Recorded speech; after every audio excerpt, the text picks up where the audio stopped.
Ladies and gentlemen, my name is Racy Egerup with the Freedom PAC podcast, and today we are here with Eris Morris, who is running for Woodburn mayor. Eric, how are you doing today? Hey, good evening, Ray. So good to talk with you this evening. Doing good. Yeah, thank you for being here. So, for the people that don't know who Eris Morris is, can you tell us a little bit about who you are? Sure. When you talk about the people who don't know me, that's probably a lot of people. I don't for a second think that a lot of people know who I am. I obviously live here in Woodburn. I've lived here in Woodburn for about 25 years with my wife and family. And we raised two kids here, went up through the public school systems here in Woodburn. And I've been on city council for just over 10 years. About 10 years ago, I think, most people at a certain point in their life think, hey, how can I start giving back to the community? And so I've been on Parks and Rec board back at that time. And at the same time, I went through a personal minor crisis. I lost most of my vision at that time. And so, a lot of people go out and volunteer and give back to the community in a lot of different ways. And so as somebody who's visually impaired, I tried to figure out a way that I could continue to give back, to the community. And so I've spent time serving on school board, which was, because my kids were in school, so I thought it was important to be involved in that. I was on Parks and Rec before, and I enjoyed that so much. Somebody had said, well, hey, you should look at city council. So a city council position came open in my ward, which is the northeast corner of Woodburn here. Northeast. And I applied for that and got appointed, and then I've been reelected a couple of times since. So it's my way of giving back. And, I think one of the neatest things about the election season this year, and I think you mentioned it in some of your earlier podcasts, is people are interested in government. They're for a lot of different reasons, a lot of personal reasons. And so I think that's one of the funnest things about this time of year. People are like, well, wait a minute, you're on city council or you're running for mayor. What's that all about? Is Portland like Woodburn or vice versa? And so we get to have some great conversations about that. But I've been here a long time. I currently work at the Commission for the Blind up in Oregon, Portland, Oregon, and provide services to people who have experienced vision loss throughout the state. So we're a pretty busy household, but the serving on city council and now running for mayor, it's all just part of what I'm doing to try to give back to the community. I think a lot of times you say, well, hey, you're blind or visually impaired. I can't believe you're even standing here. I mean, the thing that people need to understand, and if there's something for people to take away from this conversation, that irrespective of the mayor race and stuff, is that people who are visually impaired can do anything, I always say, except for fly a plane or drive a bus or drive a car. So you need to get over those preconceived notions that people with disabilities can't do things. And I'm constantly, people are like, well, I can't believe you're doing this, or you're at a council meeting and you're participating in government. It's like, yeah, I can't see very well. It doesn't make me less intelligent than other people. And it's a common misconception when people see somebody carrying a cane that's like, oh, you've got a cane. So people should, it's one of those things that's it's a preconceived notion for a lot of people, but it's something else that doesn't define me. It's just part of who I am. And please don't run me over in the crosswalk, and I'll try to get out of the crosswalk as soon as possible. So Well, and it's wonderful that you're setting an example for the other people who might have a disability that might feel hopeless in their situation, that you're at least giving them an example of, hey, if I can do this, anybody can. yeah, and I think like with COVID and stuff, there are dark days, and especially like when you experience a loss like vision loss, there was some dark days in the recovery process for me, where you sit there and you go, geez, there's a couple paths I can take. One's kind of towards the light path and one's towards a darker path. And I think of what we're all experiencing going through COVID, there's a lighter path to stay on, that we all need to try to stay positive and support our neighbors and support our families. And it's just hard. It's hard to do that sometimes, but we'll get through it. There you go. I like that. So the first question we have up is, seeing as how you are running for the Woodburn position of Woodburn mayor, there might be some people who don't exactly understand what are the responsibilities of a mayor. So can you tell me a little bit about what exactly does a mayor do? Sure. And it's a great question. I think I've answered it a whole bunch of times for a whole bunch of different people in the last 6 or 8 months, because it's common for people to look at the news coverage and say, like in Portland, where the mayor is literally running a division of the city. And that is not the form of government that we have in Woodburn. nor does most of the state of Oregon. We have a council city manager form of government where the city council and the mayor hire an executive to run the city. So the mayor's role is really a ceremonial role, and the mayor sets the council agenda, appoints citizens like yourself and others who want to get onto different boards and commissions. And like I said, the Parks Board is a great place to go and stay or do other things because you could do some really fun stuff on those kind of boards. And then it's essentially a cheerleader for the city to go out and really promote the city. And one of the key roles I see for the mayor is to help the city council focus on the major issues that are facing the city. And most people don't know that the city council itself, there's 6 members of the city council that represent different parts of the city. So I represent the northeast part, like Ward 1, which is clear over on the west side. There's a councilor that represents that portion. But in a city council meeting, the mayor doesn't vote unless there's a tie. So the mayor's job is to really help facilitate and help focus the council. And I think that's one of the most important roles, is to be that connector for the council. And so we can all focus on the things that are most important for the community itself. It sounds like you've been living in Woodburn for a little while. I think 20 years, you said? I think it's about a little over 25. We came here late 94, early 95 it is. It was, wow. Yeah. So what's your favorite thing about Woodburn right now? You know, it's such a great question. I tried to figure out what is my favorite thing. And we could go through all the typical list of, the downtown projects, the Front Street, First Street, the interchange project, all those kind of things. But I think one of the things that resonated when I read that question was, during COVID, I'm working from home and I get up between 5 and 6 in the morning every morning, and I go out and walk around our great city. And not just like down the block and back, I'm walking 5-6 miles at a shot to stay in good shape. And I have yet to have an opportunity where I felt unsafe in our city. And I was kind of processing that as I was thinking about it. And it's like now it's really dark, but I'm out walking around. And before COVID, people were not always as respectful for pedestrians and stuff. But I can tell you, in the 6 months that I've been doing it, I don't know how many miles I've walked now. Drivers are so respectful and over the top respectful sometimes. So it's so great to have a community where I can feel like, hey, even somebody who's not, I'm not a big tough guy, I'm a blind guy walking around, that not for a second do I hesitate to go out and run around and not feel safe.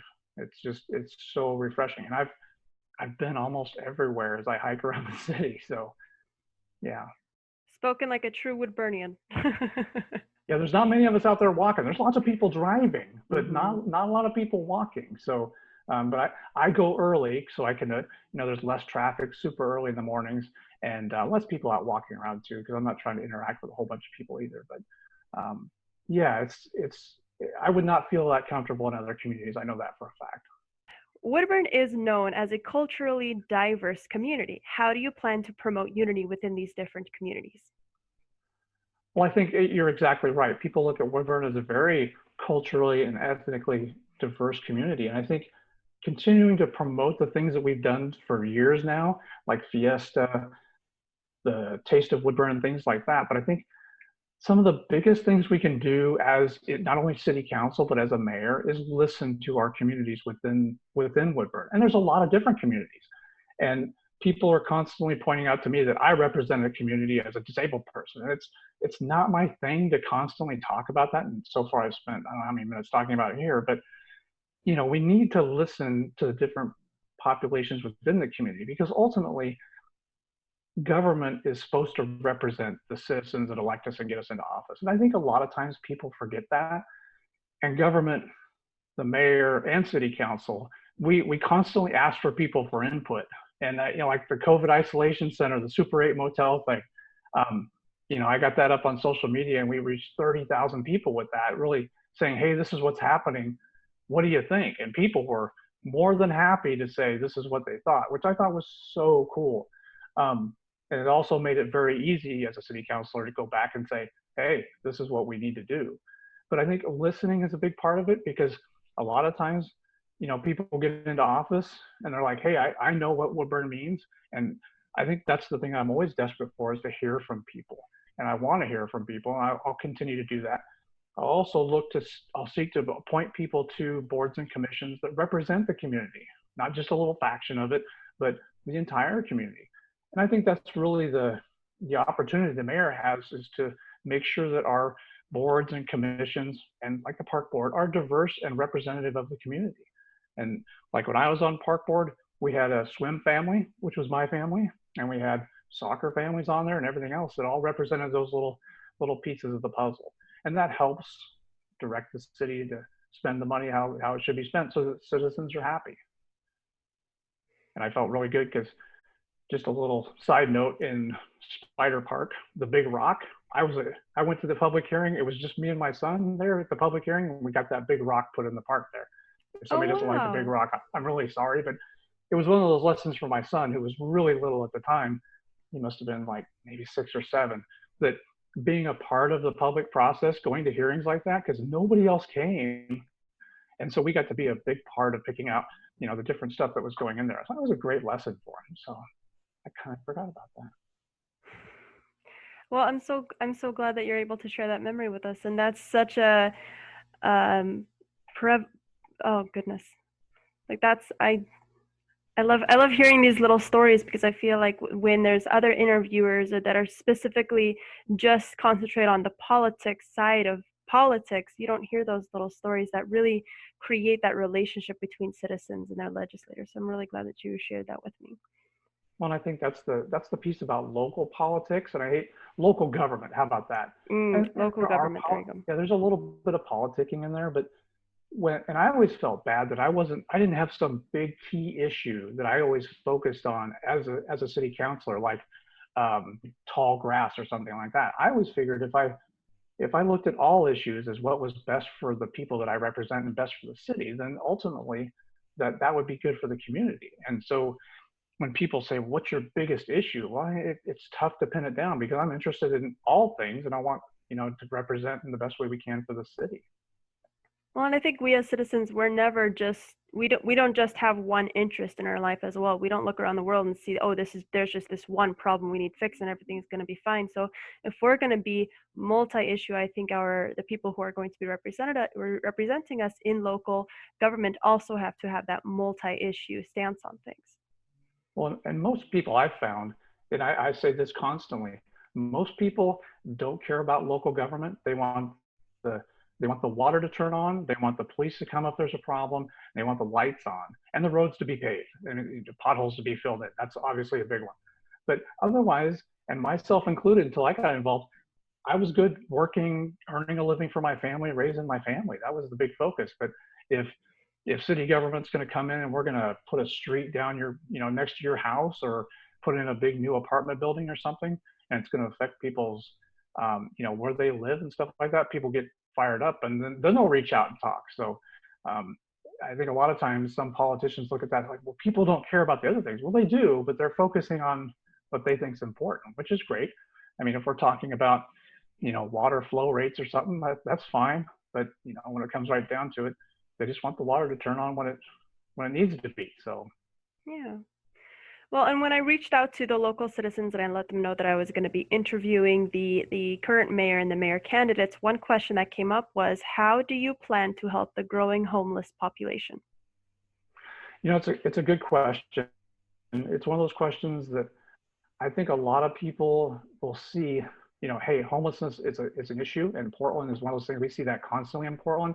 And I work in Southeast Portland, which is some of the heaviest concentrations of homeless people in Portland, and it is not Woodburn. I mean, it's definitely not Woodburn. I think there's a lot of factors that play into the problems that Portland is facing. But when it comes right down to it, in Woodburn, we've been working on this for a little while. Like I said, it's obviously it's a different problem in Portland than it is here. One of the big things we've teed up recently, we got a $1.5 million block grant for the Family Resource Center.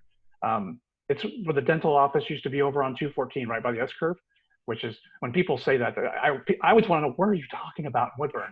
The city used it for a temporary city hall for a while. Now we've bought it, and we're going to have Love Inc. in there, and then a whole bunch of other state and local organizations to help people who are struggling, to give them a hand up not just a handout, which is such a cheesy thing to say, but it makes sense. That's what we're doing.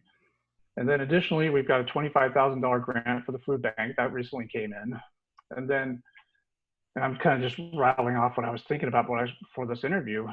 During COVID, the city of Woodburn, if I remember correctly, we've come up with about $3.3 million in mortgage, or not mortgage assistance, but assistance to people during COVID. And getting back to homelessness, one big part of that was about $400,000 in mortgage assistance for people struggling during COVID. Because if people can't pay their mortgage, you're trying to get ahead of that curve before people are actually on the street. So there's that assistance we provided. The city, we provided a lot of assistance initially, especially when COVID first hit, around paying water bills and not shutting people's water off and things of that sort. So I think continuing to focus on how do we keep people in their homes, and then the people who don't have homes, we've recently been looking at a lot of affordable housing. We want to bring more affordable housing in. And I think if you look at I'm losing my train of thought, at the apartment buildings and stuff that we are developing in the city, holding the line on the standards that we've set, because a lot of people would like to bring housing into Woodburn that's a lot like Portland, packed in and dense. And I haven't met anybody in Woodburn that's like, hey, I want to bring a bunch of high density, housing into Woodburn that people can't afford to have. So I think really focusing on what is the true, character of Woodburn and keeping that. And a lot of people, like you said, are concerned about that too, is really important. Yeah, and I didn't write this question down here. I don't know why, but one of the citizens did reach out and they wanted to know, with all of the new expansions that have been approved in Woodburn for apartments and those kind of more dense housing complexes, is there a plan to expand the schools as well to kind of help out with the growing population? It's a great question, and it's kind of fun to answer in the sense that this is another opportunity to really explain to people how government works, because city government doesn't oversee schools. That's what the school board's for. And so a person, if you're serving on the school board, then, and it sounds kind of like a cop-out where I'd say, well, it's a school's problem, but it's really not. It's a joint problem. The school board and the city have to work together. And we have master plans, which is, if you want to talk about the real fun of being in local government, is helping out developing all these complex master plans where you're like, well, how can we possibly think about development for the next 20 years? And like now we're facing it. We've got almost 1,000 homes coming in. We've got, gosh, it's like half a dozen apartment buildings coming in. And you ask yourself, and I asked myself that same question when I was on the school board, well, how are we going to fit all of these young children coming in who really want to learn? And so those are the questions we're asking ourselves now. And COVID, to a certain extent, is affecting those. Is school going to look like the same it was 2 or 3 years ago in the future? And I think, unfortunately, the answer that people don't want to hear is, we don't know. But that close relationship between the school district, school board, and city council and the city is really what's important. And there's not a lot of joint meetings between school board and city council. I know there's been some talk of having one, but my question would be at a meeting like that, so, hey, we got all these houses coming in. What are you guys going to do about that? And they look at us and say, well, why did you approve all those houses? But it's one of those things we have to work together. And a lot of people don't understand that there's different forms of government working together and trying to solve those problems. And luckily, we've had these master plans in place that take into account for water and all the different things that we need. And the great thing about it, because a lot of people are like, well, how are we going to pay for it? When new development comes in, new development pays for all that infrastructure. So. Well, that's good. And I'm glad that you articulated that so well, because that is one misconception people might have, is they might believe that the mayor has this power to say, okay, well, we're going to put funding here, funding there. But if they understand that one of their main concerns is the school and having enough room for the growing population, then they can become involved in the school board, especially if that's something that they're concerned about. Yeah, and I always encourage people to, if you, like when I got on the school board, I was not I had a high school education when I got on the school board, but I was a parent, and I was a concerned parent about my children. And I wanted to make sure that, they were getting a good education. And I'm sure people watching this are like, well, you're on the school board, you're going to be able to pull a lot of muscle and change things. That's not the case. You can't affect grades or do anything else. But the big thing I always tried to focus on, what was important to parents. And one of the things I brought up, and I'm sure school administrators will hate me for even saying it, but I was constantly hearing complaints about paper. Like, so I would ask that constantly during budget meetings, like, do we have enough paper to get us through the year? And the administrators would be like, yes, Eric, we have enough paper to get us through the year. I'm like, good, because I'm tired of hearing my kids and my kids' friends and everybody else saying they can't print anything. So, keeping it at the parental level, the family level was always an important thing to me. And frankly, that's, as a city councilor and as the mayor, that's going to be my focus, is keeping it on the level where people really looking at people's concerns and addressing them, not necessarily like school board where you're looking at math curriculum, which was not my forte. There were some people on school board who were experts at that. I relied on them. So you mentioned this, with the next question, you did mention this a little bit earlier, and I'm hoping you can expand on it. With COVID-19, and there are people who might be working less, that might be earning less, but they're still paying their taxes, and they're really struggling with their bills. How do you plan to improve Woodburn's budget? It's a great question and a tough question all at the same time, because I think we're all experiencing, and when I talked about this just as we got ready to do this little conversation, is we're all experiencing that constant kind of background anxiety. And I know families are being affected. My family's been affected through job loss. People are being affected by health consequences and the fear of health consequences. One of my family members is a very vulnerable, really fits into that vulnerable population where if they get COVID, it's not a good prognosis at all. So we're all living under that constant tension, I think, which, amongst other things in the world, has just become 2020. So I think you have to keep that in the back of your mind when you're talking about how we're going to do things. Woodburn has a very vulnerable population from an income perspective, from the jobs a large portion of our community are holding, those frontline workers and first responder kind of jobs. They can be impacted by COVID much more than a lot of us. When it comes to the budget, the good thing about Woodburn is we've always had a very conservative budget. And it's not because, what it really comes down to is we're not a super wealthy community. We're not a Lake Oswego or a Wilsonville or something like that. We just don't have that kind of budgetary income. And we've always lived within our means. And I think that's the thing, one of the things I'm proud of. If we were going to talk, League of Oregon cities, comparing cities to cities, our city, I'm very proud of the fact that we've always been very financially smart about how we spend our money. And if we're going to have a new program, it's going to support itself, through whatever income it brings in. And I think that's the most important thing, is being smart about your budget. Just like everybody in the community has happened to tighten their budget. Woodburn, we took cuts. We had to lay off people initially, like right early in COVID, because we could see that the trend for finance was going to be bad. As people were getting laid off and people weren't able to pay taxes and things of that sort, we didn't want to be spending monies that we weren't going to have when it came time to do another budget. So we've made cuts quickly, which, a lot of those type of programs, like at the pool and the library was closed for a while, people use those programs, but we also can't spend money we don't have. And I think that's one of the most important things that I've been talking about in my campaign, is that we need to be smart during COVID with an eye towards the future, to say, hey, this is going to end someday. And I put that in my article in the paper. Things will get better. They're going to get better. We have to keep that in mind and try to stay positive.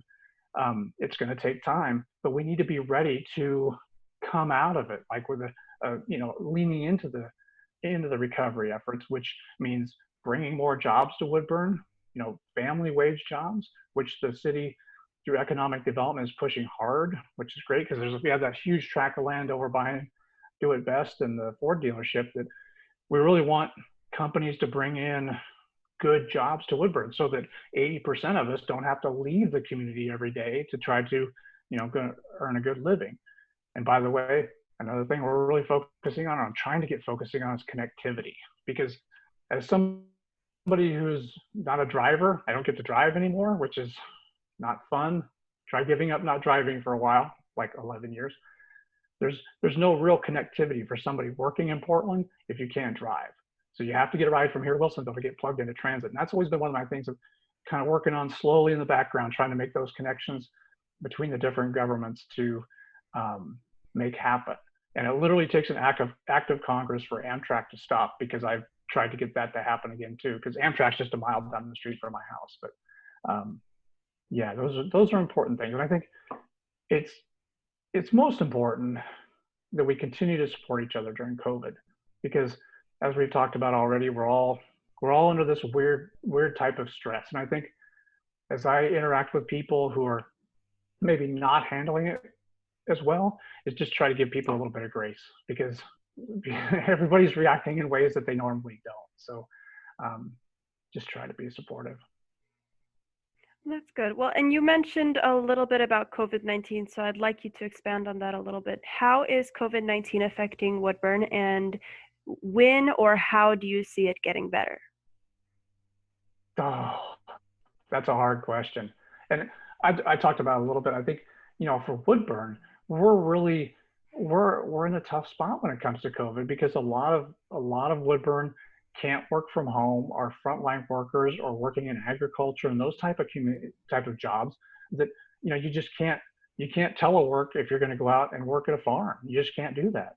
And so the city's really tried to provide masks and education and really give people the information they need to be supported that way. But it is tough, and I think you see that not only in Oregon but nationwide, how communities are really struggling to support each other to get through it.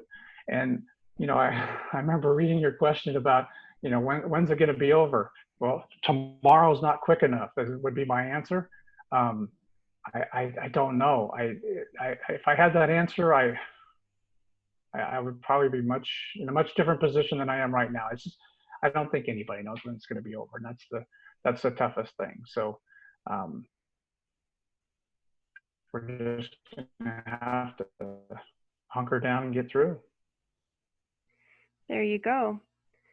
Another question that a citizen was asking, especially local citizens, they've noticed that there has been a growing rate of drug and crime on the streets. Do you have a plan for the growing local drug and crime problems? Well, I think it's important, that it's a great question. And, the statistics show that crime is actually, and offenses are actually on a decrease, which makes politicians and bureaucrats and everybody feel good that, hey, statistically it's on a downturn. But if your car gets stolen, or somebody's selling drugs across the street from your house, that doesn't feel good in any way, shape, or form. And if your car gets stolen, crime is on 100% increase for you. And so the piece that it's a couple-fold I think people need to understand, in my perspective on it, is we have an excellent police force, but there's only so many of them out there.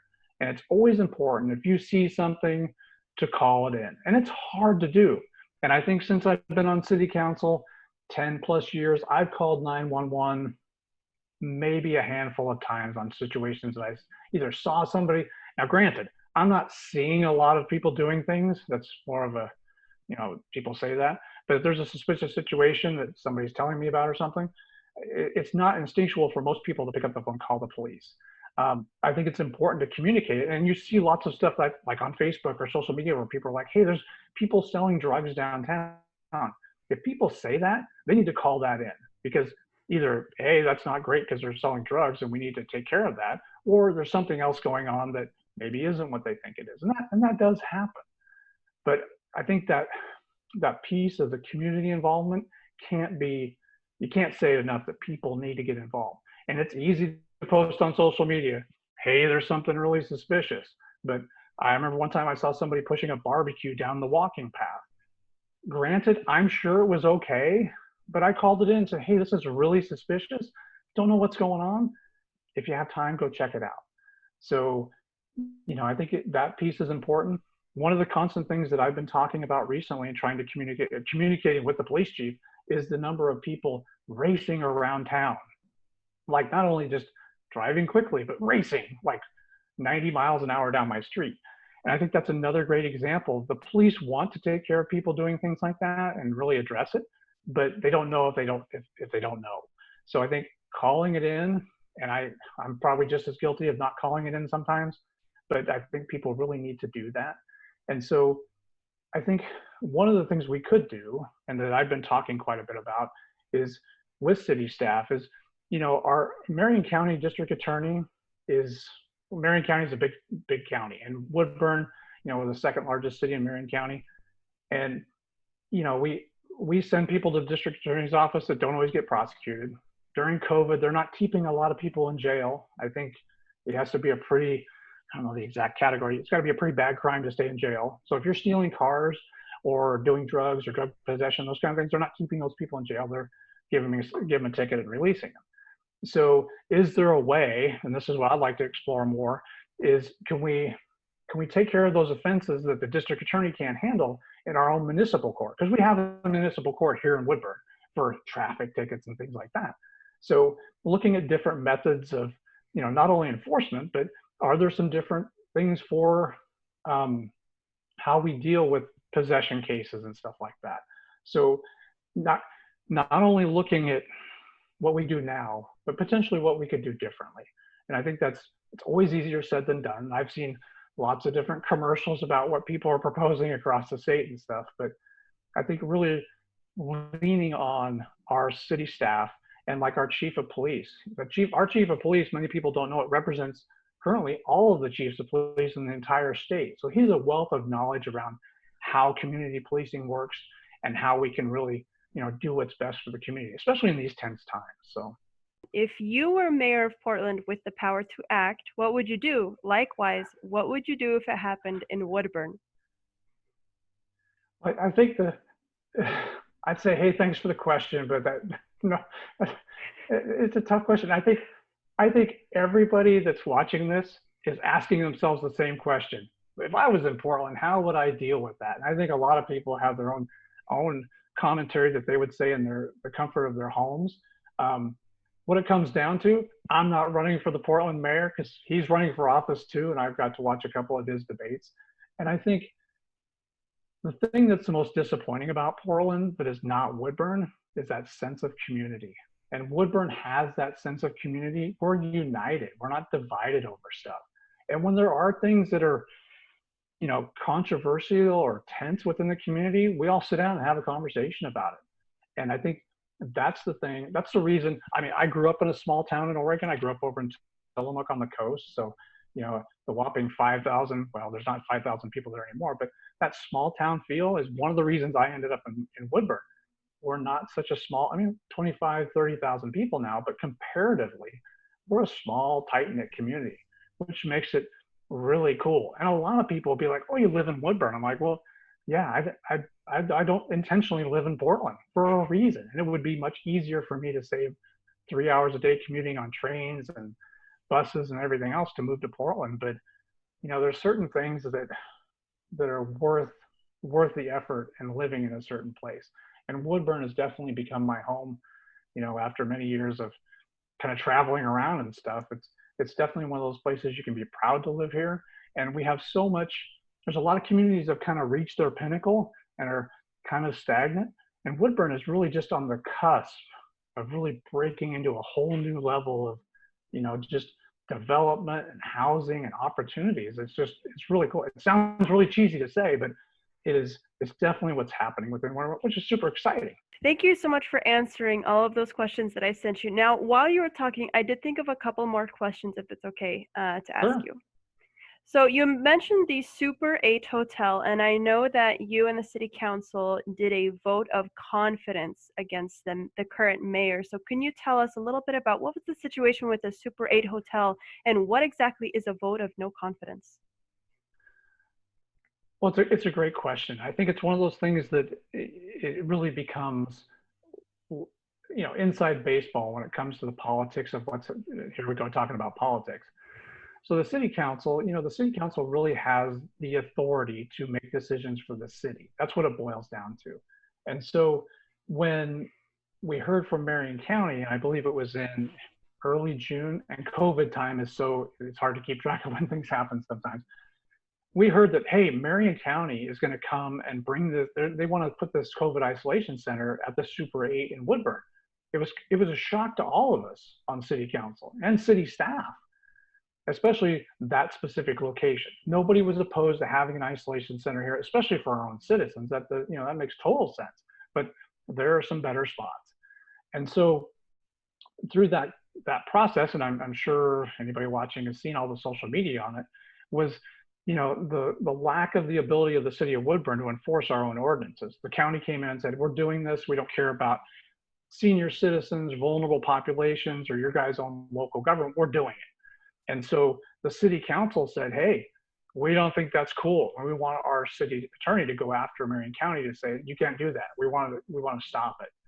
And so that started in the court process through July and August, which in June into July, there was chatter out there saying that, hey, the city knew about it and nobody at the city did know anything about it. And so during I think it was a July 15th meeting, I asked the mayor, because the mayor had been involved in a lot of different meetings with the county and with other legislative people. I asked the mayor, I said, hey, what was your involvement? Do you know this guy that owns the hotel? And I really gave him an opportunity to fill us in, tell us what's going on. And so he kind of talked all around it. And so come into August, and this is where it's a long story, and unfortunately, in August, we get the court records as Marion County versus the city of Woodburn start to look at getting adjudicated by a circuit court judge. And part of Marion County's case, which was a couple hundred pages, it was a huge filing that they turned in, was an email from the owner of the hotel to the mayor saying, hey, great talking to you about getting these rooms booked and stuff. And then meeting records were also part of that, saying that the mayor had told Marion County that he'd already booked out the top of the third floor of the hotel. And so for me, I'm a big, in my previous career and stuff, I spent a lot of time doing I worked for Fred Meyer before I worked for the Commission for the Blind. We spent a lot of time dealing with people who weren't being honest about situations they got themselves into. And so for me, irrespective of what you've done, if you come out and say, hey, be honest about what's happened, then I can usually understand most people's motivation. But when we saw these court filings, I couldn't understand what the motivation was. So, I asked for a vote of no confidence because at that point, I didn't think the mayor was being, straightforward about his involvement, had not kept the council apprised of what was going on. And there was a whole list of other issues that I listed out, but specifically with COVID-19, the COVID hotel, the COVID Super 8 isolation center. It was so disappointing. And I think the thing that citizens need to understand, there's not a mechanism for the council to do anything against the mayor, like to remove the mayor or vice versa. And during these months since the COVID isolation center, I've been talking with the mayor off and on. And the thing that I told him, especially as we got ready to start this campaign thing, was that, I gave you an opportunity to have this discussion in a public meeting. And then when I teed up the conversation I emailed the mayor and the council. I said, hey, based on this evidence and stuff that's come out, I want to talk about a vote of no confidence in a city council meeting. And the mayor told people, hey, I'm not going to bring that up on the agenda. So anyway, long story short, we brought it up on the agenda. And, I think ultimately it provided an opportunity for the council to be very specific about what they expected from the mayor, which is, open, honest, transparent communication was a big part of it. And, was I excited to do it? No. Was it a campaign stunt? No. Is it in my voters pamphlet as the mayor talked about? It's not, because if you look at the voters pamphlet, which is out now, it doesn't even mention that because, quite frankly, at the time I asked for it and stuff, the mayor wasn't even running for a re-election. So, it is a long story to explain a difficult situation, a situation I don't think the council's faced in recent memory, probably 20 years as far as I'm aware of it. But, the council represents the community, and the mayor, if I'm mayor, I can't go out and make deals and do things that are against our development ordinances and stuff like that. It's not within the power of the mayor. So I think it was important for the council to say, whether it's me or Mr. Swenson, that's just not appropriate behavior. So So, thank you for giving me a little bit more detail about that situation that I wasn't aware of. Uh, can you, for those of us that don't know, what exactly does that mean if there's a vote of no confidence? Does that mean that the councilors vote that they have no confidence in the mayor, or what does that mean exactly? That's exactly what it means. Yep. And what it really did was give an opportunity for the council, because I'm sure most people know that, you elected officials can't get together in side conversation, backroom dealing. You hear that type of stuff all the time. It's not legal to do that. So you can't get, like on our case, we can't have 4 city councilors in a meeting together. That's not a public meeting. So there's lots of laws and regulations around that. So it gave the council an opportunity to have that discussion. And if everybody on the council felt like, hey, Councilor Morris is just bent sideways and he's running for mayor and he's just a big political stunt, then I think the vote would have been much different. So that's what I try to tell people, is that this was an open discussion in a public meeting. And if it would have went the other way, then I'd be like, I guess I just don't understand everybody's roles in this situation. As a person who's been on the council the longest, and it's kind of strange to even say that out loud because I never intended to be on city council for almost 11 years, I think it is. But you can kind of tell when things aren't going right, and there hasn't been a lot of changes in city government in the last couple of years, except for one. So, um, yeah, I just thought it was important that not only the city council had that discussion, but ultimately the public, gets to be plugged in. That small fraction of people that are interested in city government. Well, and I think you've probably noticed this as well, as there has been an uptick since you said that was July 25th, that city council meeting. I think you might have noticed, as I did, that there has been an uptick of people actually since then paying more attention to the city council meetings and watching the videos on YouTube. Just so, okay, well, I had questions about this, and I'm glad that they brought that up. So now there's more people, there's more citizens that are coming forward and asking questions for themselves as well.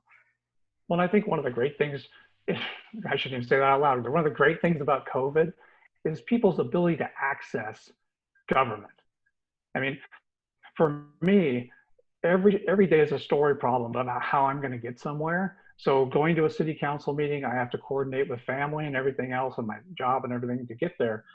Now that we have what is considered pretty normal communications over Zoom, like we're having today, anybody can tune in from anywhere and really see government at work, for better or worse sometimes, but really feel like you're plugged in. And I think that's one of the, I've encouraged council to continue to meet via electronic measures until kind of the COVID thing's over. And some people, there's strong feelings both way about that. But I think not only from my own personal, you know, accessibility type of challenges, but for the community itself, nobody that I've met, maybe there's 3 or 4 people in the community, are excited to get up and go down to a city council meeting unless there's something really, like we're honoring the soccer team or we're putting a new road through your neighborhood. Most people either A, don't really want to tune in, or B, would just soon tune in and watch from home. So I think it's a great opportunity if we're going to take some positives away from the COVID thing. Yeah, there you go. Always look for the silver lining in the gray cloud. Try to find that good. Yeah. Yes, absolutely. So if there were any local citizens that were interested in attending or even just listening any of these city council meetings, where would they find that information? The all of the city meetings get posted on the city's website. So when you go to the website, there's a tab that says government on it. You click on government, and then it'll have a pull down that says agenda and minutes, and you can go right in there and you can get all of the agendas, all of the, when people talk about the packet, when you're having city council discussions, to be like, well, the packet says, you can go in there and look at 300 or 400 pages of documents that we're reviewing before each meeting and stuff. The videos are usually streamed either on the city's Facebook page or YouTube. And I was trying to get that figured out the other day because I think they stopped putting them on YouTube. I think they're still over on the Facebook page. Okay, great. Well, at least I'll be able to tell everybody, that this is where they can find more information if they'd want to. Because I know, like you and I are talking about, COVID-19 has definitely opened up more streams and avenues of communication between citizens and their local politicians and their local legislators and their local heads of government. So this has been a great opportunity for me as well, where beforehand, I don't think I would have ever really approached you or any candidate and be like, hey, I'd love to interview you and create this platform. So I'm really glad that COVID-19 has allowed us that opportunity. Yeah, I made a comment earlier today that I was going to have this conversation with you, and we were doing it via Zoom. And I said, up until March, that would have been like, oh my gosh, I got to get that figured out and, deal with all the complications of video and stuff. Well, I think most people are pretty darn comfortable either using their computer or using an iPhone or a phone of some sort to video chat or, check in with family members and stuff. So it's definitely, and especially within the visually impaired community, we're not excited about video because most people can't really see that well or can't see anything. So, but it's still a good mechanism that I can click on a link and, make sure I'm looking at the camera correctly. So we're all pretty, everybody's a Zoom warrior at this point, it seems like. So. Oh yeah, well, and the nice thing of recording right off of Zoom is that the Zoom will actually record the visual video format, but also give you an audio file as well. So that's what I'm going to be later turning into a podcast. So I'm really looking forward to that. My last question for you, one of the questions that a citizen brought up was that they noticed that in the media and as of recently, police violence and violence at the hands of police officers has been a very popular topic. Could you expand on that topic when it comes to the city of Woodburn? Yeah, that's a that's a tough topic. I hate to even laugh. I'm it it's hard to even wrap your head around about what we've been facing in the United States and across Oregon and our own community. And I think, it really goes back to our community values. And I've seen the chatter on social media about like the school resource officer program and police interactions with citizens. And it's one of the reasons that, as we got into June, along with the COVID isolation center, people were really looking, we had a protest here in Woodburn, which went really well. There wasn't the same drama that they have up in Portland and the same challenges that they've had. That one of the reasons that I was trying to figure out the exact same question, how do we address it when, I think most people in general in Woodburn support the police and support their efforts, and really, how do we make a difference when there's this massive outcry across the United States for police reform? And so I spent some time doing some research, spent some time talking to friends and family and people that I trust. And, the Obama Foundation came out with the Mayor's Pledge, which really talks about reviewing police ordinances.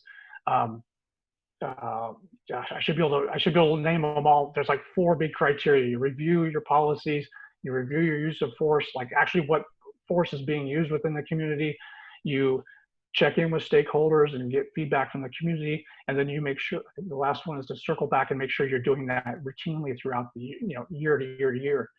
And so I brought that up, I think it was in sometime between now and the beginning of COVID. No, it was I think July and August, to have the city council look at this and say, hey, this is something we can wrap our heads around.